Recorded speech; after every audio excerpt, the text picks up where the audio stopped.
Investasi saham itu merugikan. Bener atau enggak?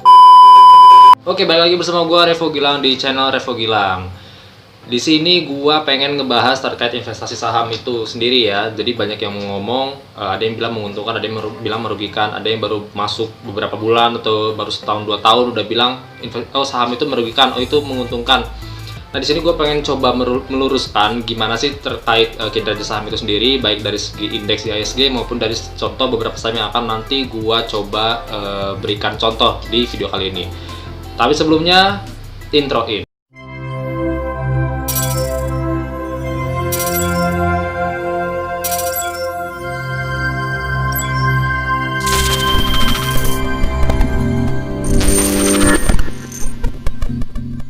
Oke, investasi saham. Jadi investasi saham itu udah beberapa kali gua mention di video-video gua sebelumnya. Intinya investasi saham kita menaruh uang kita di perusahaan gitu ya, yang kita percaya perusahaan ini fundamentalnya bagus, baik gitu, masuk di indeks-indeks tertentu, indeks-indeks yang sering kita dengar gitu seperti RK45 dan lain-lain. Dan itu punya prospek yang bagus ke depannya, sehingga kita berinvestasi di saham tersebut, kita berinvestasi di company tersebut atau di perusahaan tersebut, dan di manajemen perusahaan tersebut. Lalu benarkah atau apakah emang benar gitu ya, apakah emang benar investasi saham itu menguntungkan atau malah merugikan, atau seperti apa sih? Nah, ini menurut pandangan gue pribadi, investasi saham itu kita lihat dulu deh dari segi indeksnya ya, indeks harga saham gabungan. Ini gabungan dari lebih dari 700 saham. Kalau per 2020 ini lebih dari 700 saham yang sudah listing atau sudah IPO di bursa. Itu harganya itu kalau kita lihat dari 2016 itu di 5.000, pokoknya sempatlah menyentuh di angka 5.000. Sedangkan di 2019 itu sempat menyentuh di angka 6.000 sekian. Kemudian di 2020 ini turun lagi gara-gara ada COVID dan hal-hal lainnya. Cuma dari sini gue melihat memang global pandemic COVID-19 ini memang salah satu faktor terbesar atau variabel yang sangat dominan di sini yang membuat indeks harga saham gabungan maupun indeks-indeks di negara-negara lain itu jatuh gitu ya, ngedrop banget, turun banget, dalam banget. 16 ke 2019 itu sekitar 3 tahun indeks bergerak cukup signifikan ya, 1.000 poin lebih. Artinya memang peningkatannya luar biasa tajam. Kemudian kita coba lihat contoh-contoh saham lainnya. Gue punya contoh saham properti yaitu Pewon. Di 2016 itu sekitar 400-an, sedangkan di 2019 itu di sekitar 700-an. Kemudian ada Kimia Farma di 2016 itu sekitar 1.000-an, kemudian di 2019 itu 3.000-an. Selanjutnya BBCA atau Bank Sentral Asia itu di 2016 itu di belasan ribu, 11.000 sampai 13.000 gitu. Kemudian di tahun 2019-2020 itu menyentuh di angka 30.000 plus. Contoh bank buku 4 lainnya itu BBRI atau Bank Rakyat Indonesia. BRI ini itu di 2016 di 1.000-an, kemudian di 2019-2020 itu pernah menyentuh di angka 4.000 lebih. Pernah sempat menyentuh di angka 4.000 lebih. Ini artinya apa? Ini artinya saham-saham, memang saham-saham yang gue sebutkan tadi itu saham-saham yang cukup terkenal lah ya, dengan fundamental yang baik, cukup dikenal dan cukup populer bagi investor-investor yang lama khususnya. Saham-saham ini saham-saham cukup besar gitu ya, cukup bonafit, fundamentalnya juga cukup kokoh, manajemen perusahaannya juga cukup baik. Bukan rekomendasi, namun memang kenyataannya seperti itu gitu ya. Kita bisa lihat dari saham-saham tadi yang gua coba berikan contoh ke teman-teman semua, ini menunjukkan bahwa performa dari 2016 sampai 2019 itu terlihat bahwa saham-saham maupun indeks itu mencerminkan peningkatan yang cukup tajam gitu ya, bahkan 2 kali lipat gitu, atau bahkan ada beberapa saham yang lebih dari 2 kali lipat. Bisa dicek aja sama teman-teman tadi, ataupun di saham-saham lainnya, baik yang itu blue chip atau yang middle caps atau yang small caps, itu bisa dilihat ada yang lebih dari 100% kenaikannya dalam sekitar 3 tahun itu. Hal ini mengartikan atau mengindikasikan bahwa investasi saham itu tepat menghasilkan profit atau yang menguntungkan ya buat nasabahnya, buat investornya itu ketika kita memilih saham-saham yang performanya baik.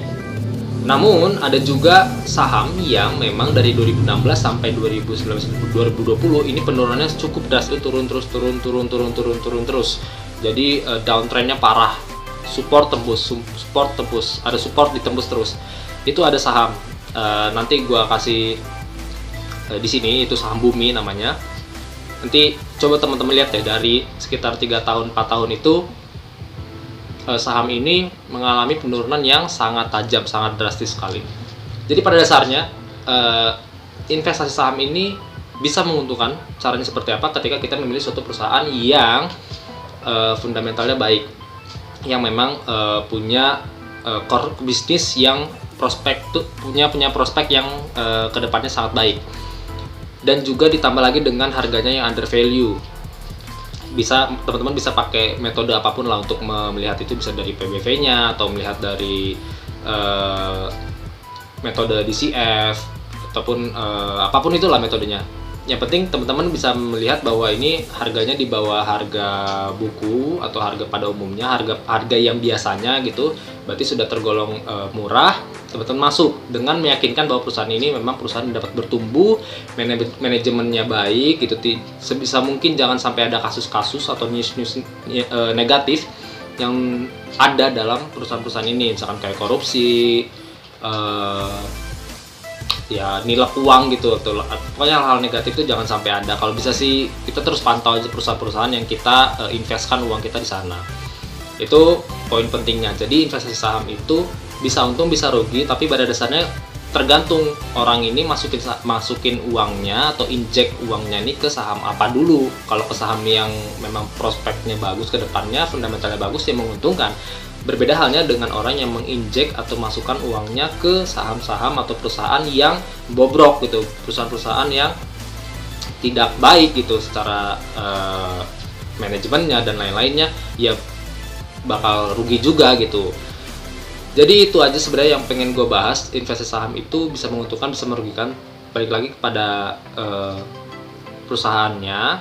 Jadi teman-teman, gue di sini ingin mengencourage teman-teman supaya cek lagi perusahaannya seperti apa, cek labanya seperti apa, net profitnya seperti bagaimana, laba kotornya bagaimana, operasional seperti apa, atau mungkin ide-ide atau gagasan-gagasan apa yang akan dikembangkan, inovasi-inovasi apa yang dibangun oleh perusahaan ini, bagaimana perusahaan ini dapat survive dan juga adapt ya, mampu beradaptasi di tengah suasana kayak gini kan, COVID-19, semua udah cenderung online. Nah ini bagaimana perusahaan ini dapat survive, apa yang menjadi inovasi yang menjadi menjadi inovasi bagi perusahaan ini untuk dapat terus bertahan di tengah pandemi seperti ini bagaimana, dan juga untuk prospek setahun, 2 tahun, 5 tahun ke depan bagaimana perusahaan ini, apakah tetap masih ada, apakah masih bisa bersaing dengan kompetitornya atau bagaimana. Jadi itu intinya yang perlu diperhatikan. Kita juga harus perhatikan juga kayak newsnya itu penting ya. News itu penting untuk melihat bagaimana sih perusahaan ini, misalkan kalau dia perusahaan kayak tambang, batubara misalkan, berarti hubungannya dengan ekspor impor, berarti kita harus cek juga mungkin ke BPS, Badan Pusat Statistik, untuk data-datanya. Perusahaan-perusahaan tambang lainnya misalkan emas, berarti ada PSAB, Antam dan lain-lain. Nikel juga bisa seperti itu. CPO juga kan, kita punya ada LC, pada Ali dan lain-lain. Itu juga komoditas-komoditas juga salah satu emiten-emiten yang perlu kita lihat juga, apakah emiten ini mampu untuk bertahan di tengah situasi global pandemik seperti ini, terkait ekspor dan impornya kelapa sawit, nikel, emas, tembaga, apapun itulah. Jadi itu yang harus kita consider lebih lanjut. Oke, mungkin itu aja informasi dari gua, sharing dari gua sedikit terkait investasi saham. Kalau ada yang mau bertanya silahkan tanyakan di kolom komentar ataupun DM Instagram gua di @revohasimili, ataupun email di revohasimili@yahoo.co.id untuk business inquiries. Itu aja dari gua. Stay safe. Bye bye.